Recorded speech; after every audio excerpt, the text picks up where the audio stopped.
Talk about your early stages of your career in East Kentucky, wrestling for Southeastern Wrestling and ICW.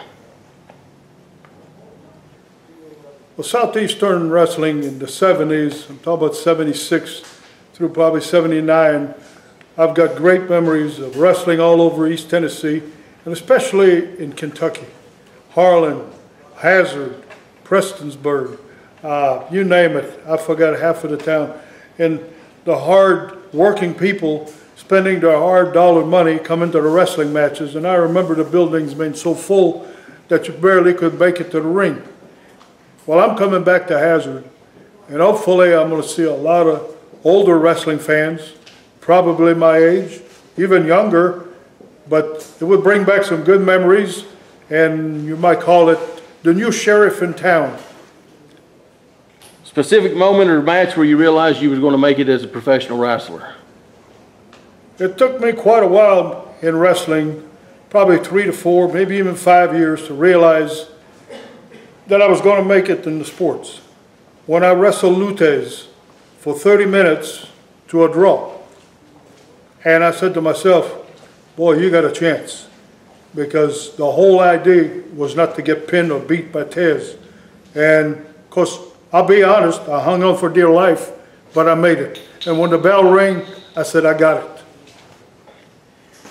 When you look back at your career, which moments do you remember, good or bad?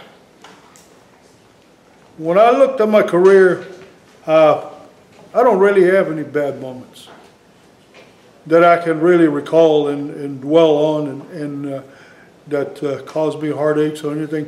When I had a problem in wrestling, if it was promotion or anything, I just nipped it in the bud and I went on to better places, better money, and most of the time it was better people, especially as far as promotion was involved. Most promotions were decent and good, but my life has been a blessing, and I thank the good Lord every day.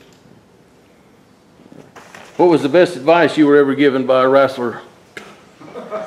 Save your money. I've had old timers repeat over and over, kid, save your money. So instead of the bars, I was in the gym. All right.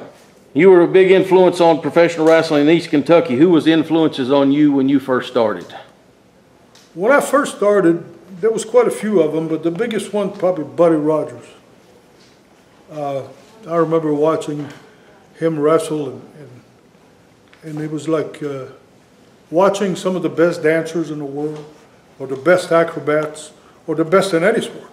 This guy was, as far as I'm concerned, the best ever. His presence, walking into the ring, his style of wrestling, and he was the world's champion. How do you want to be remembered here in East Kentucky?